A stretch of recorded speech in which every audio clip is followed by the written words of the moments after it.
है तो पुलिस का क्या कहना है, आप क्या चाहते हैं और किस लिए आप जा रहे हैं? पुलिस तो हम लोग यहाँ अपनी किसानों की मूलभूत समस्याओं को लेकर सरकार को ढूंढने जा रही थी कि सरकार कहाँ 4 महीने से धरने बैठे। 4 धरने इस गौतम बुद्ध नगर में चला है, एनटीपीसी का अलग चल रहा है, सर्वोत्तम अंसन बिल्डर के खिलाफ अलग चल रहा है 4 महीने से। तो धरने पर तो कोई जाता नहीं, धरने पर प्रशासन जाता है। जब धरने पर राष्ट्रीय पंचायतें होती हैं तो उसमें भी प्रशासन जाता है। और यह हम लोग फिर ज्ञापन देते हैं, ज्ञापन के माध्यम से गुजारिश करते हैं, निवेदन करते हैं कि हमारी जो पीड़ा है, हमारी जो समस्या है, जो सरकार को ज्ञात है, मालूम है, पूर्व से क्यों ज्ञात है, क्या मालूम है, ये इसलिए क्योंकि जब अधिग्रहण की जाती है जमीन, एक समझौता किया जाता है।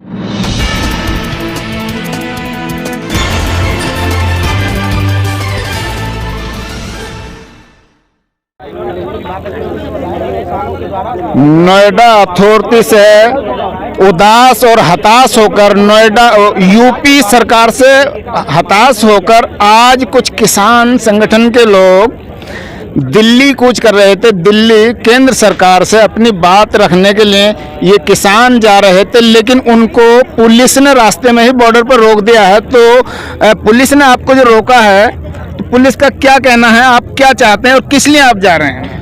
पुलिस तो हम लोग यहाँ अपनी किसानों की मूलभूत समस्याओं को लेकर सरकार को ढूंढने जा रहे थे कि सरकार कहाँ 4 महीने से धरने बैठे। 4 धरने इस गौतम बुद्ध नगर में चल रहा है, एनटीपीसी का अलग चल रहा है, सर्वोत्तम अंसन बिल्डर के खिलाफ अलग चल रहा है 4 महीने से। तो धरने पर तो कोई जाता नहीं, धरने पर प्रशासन जाता है। जब धरने पर राष्ट्रीय पंचायतें होती हैं तो उसमें भी प्रशासन जाता है। और यह हम लोग फिर ज्ञापन देते हैं, ज्ञापन के माध्यम से गुजारिश करते हैं, निवेदन करते हैं कि हमारी जो पीड़ा है, हमारी जो समस्या है, जो सरकार को ज्ञात है, मालूम है, पूर्व से क्यों ज्ञात है, क्या मालूम है, ये इसलिए क्योंकि जब अधिग्रहण की जाती है जमीन, एक समझौता किया जाता है, एक्वायर किया जाता है, तो सरकार के उसमें मध्यस्थता होती है, सरकार ही प्राधिकरण बनाती है। प्राधिकरण के नाम पर जिस प्रकार से किसानों की जमीन को अधिग्रहण किया जाता है, ठगा जाता है, उसके खिलाफ हम लोग ज्ञापन देते, धरना प्रदर्शन करते हैं। लेकिन फिर भी सरकार हमारे पास में आती नहीं वार्तालाप करने के लिए। कभी भी बस ज्ञापन लिया जाएगा, कह दिया जाएगा कि आपकी मीटिंग हम करा देंगे सक्षम अधिकारियों से, लेकिन आज तक कोई मीटिंग नहीं हुई है। सिर्फ वहां पर एक योजना है सरकार की, अटकाओ भटकाओ और एंड में कहा है समझाओ। तो हम जो बताओ समझौता की जड़ी बूटी कब तक डिमांड ये है माय डियर, डिमांड ये है कि 1997 से अब तक जो बढ़ी हुई रेट है उसका 64% साथ मुआवजा हमें अतिरिक्त मुआवजा दिया जाए। दूसरी हमारी डिमांड ये है कि जहां जिस भी किसान की जमीन को एक्वायर किया गया है उसमें 10% आवासीय जमीन भूमि दी जाए हम किसानों को, जिससे कि हमारे ऊपर छत हो। क्योंकि मान लीजिए किसी किसान के पास 2 बीघा जमीन है और 2 बीघा किसी प्राधिकरण ने अधिग्रहण कर ली। अब हम तो जो जमींदार थे वो मजदूर हो गए। अब वहाँ कुछ डेवलपमेंट होगा नहीं और हमें वहाँ पर अपनी जीविका के लिए, कमाई, सिंचाई, दवाई के लिए व्यवस्था और हमारी लिखाई के लिए, पढ़ाई के लिए अगर व्यवस्थाएं वहाँ नहीं होंगी तो हम कहाँ जाएंगे? वो है ये लोग बिहार बनाना चाहते, पहले बिहार था ना, बिहार का लोग पूरे भारत में मिलेगा, हर राज्य में मिलेगा। क्यों? क्योंकि वहाँ पर एक कानून था 2006 में कि वहाँ पर जो मंडियाँ थी खत्म कर दी गई थी। वहाँ का जो किसान था उसको जमीनें बड़े बड़े उद्योगपतियों ने खरीदनी थी। जो 5 बीघा 10 बीघा जो किसान थे वो उनकी जमीनें एक्वायर कर लेंगे, पैसा कुछ दिया गया अपनी मर्जी के अनुसार।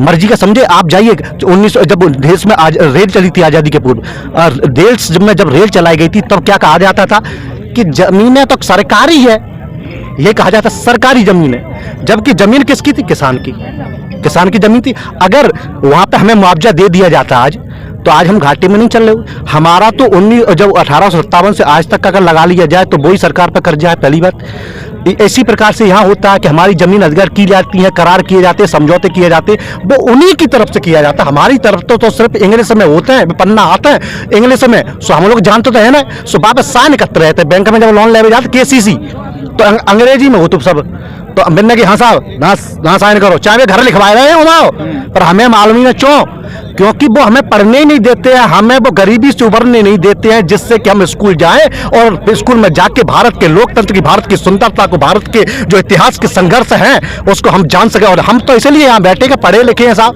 वकील हैं साहब, इसलिए हम बैठे हैं। आप भी हमारे परिवार से हो। मीडिया के ऊपर भी यहाँ पर हमला किया जाता है और आप ये विचारधारा देखिए जिसके अंदर कि हम ही पीड़ित हैं और हमारे ही सामने हमारे ही लोगों को लड़ने के लिए खड़ा कर दिया जाता है। देखिए जवान यहाँ खड़े हुए हैं, लाठी लेके खड़े हुए हैं। हम लोग गांधीवादी विचारधारा से नियत्ते यहाँ आए, शांतप्रिय ढंग से आए, क्योंकि हम तो गांधी के पद चिन्हों पर गांधी को जानने और मानने, जीवन में धारण करने वाले लोग हैं। इसलिए हम लोग गाँव में जब सरकार नहीं मिली तो धरना पे आओ, धरना पे नहीं मिली तो ज्ञापन पे आए, ज्ञापन पर नहीं आए तो महापंचायत पे आ गए और महापंचायत में भी समाधान नहीं हुआ तो हमने कह दिया कि सरकार शायद दिल्ली में है। मैंने सुनी तो दिल्ली में पता चली कि कोऑपरेटिव है। अब हम भारत सरकार को ढूंढ रहे थे।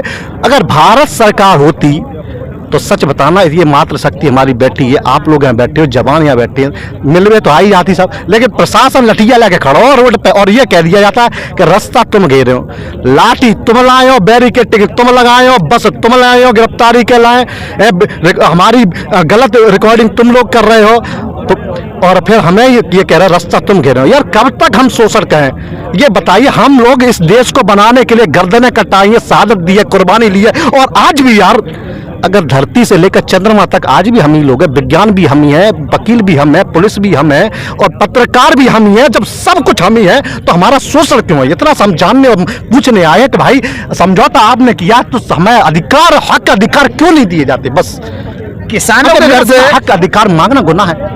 अगर ये गुनाही है तो मैं बगावत करूंगा और बागी बनूंगा, अधिकार मांगूंगा, सम्मान, सुरक्षा, न्याय और नस्ल फसल के लिए। किसानों के घर से सभी लोग निकलते हैं, ये बात सच है। और ये जो प्रशासन लगा हुआ है यहाँ पर, ये भी किसान परिवार से ही है, लेकिन किसान परिवार से होने के बाद भी किसानों को ही आपस में लड़ाया जा रहा है, एक ही परिवार को लड़ाया जा रहा है। ये सरकार की कोई साजिश है? ये जो साजिश, ये जो विचारधारा है ना, यही तो विचारधारा है देश के अंदर। सरकार होती तो समाधान करती, समस्या सुनती और समस्या सुनने के माध्यम से समाधान संवाद की ओर ले जाती और संवाद से समाधान की ओर ले जाती। लेकिन क्या है साहब, इस देश में दो ही बेचेंगे और दो ही खरीदेंगे साहब। तो अगर आपको यहाँ से नहीं जाने दिया जाता है तो आप आगे क्या करेंगे? तो साहब हम बैठे हैं ना रोड। अच्छा एक बात साहब, खेत हमारा, खेत हमारा है, खेत पर रोड हमारी है, सब कुछ हमारा ही है, तो हमें रोड पे ना बैठ सकता? आप बताओ, खेत तुमने ले ला और रोड पे ना बैठ सकता? अब क्या चाहते हैं आप लोग? हम ये चाहते क्या है आप? खेत आपने ले लिया, रोड पे तो बैठ ही सकते। इतना तो अधिकार इस लोकतंत्र में है कि नहीं है कि सिर्फ हम लोग फांसी पर झूलने के लिए, मरने के लिए, शहादत देने के लिए? किसानों के खेतों पर कब्जा करके घर से बेघर किया जा रहा है, किसान रोड पर आ गया है, ये सच्चाई है। और आज रोड पे भी नहीं बैठने दिया जा रहा। तो हम ताई से बात करेंगे। ताई क्या कहना चाहती है? अगर आपको रोका गया तो फिर आप क्या करेंगे? हम यहाँ ही रहेंगे। कब तक रहोगे? जितना हमारा जीवन इतने यहाँ ही रहेंगे। हम भूखे मरेंगे, प्यासे मरेंगे, और यहाँ ही रहेंगे। इतने हमारा कोई निर्णय नहीं होगा, इतना हमारे पैसा नहीं मिलेगा ना, हम नहीं जाएंगे।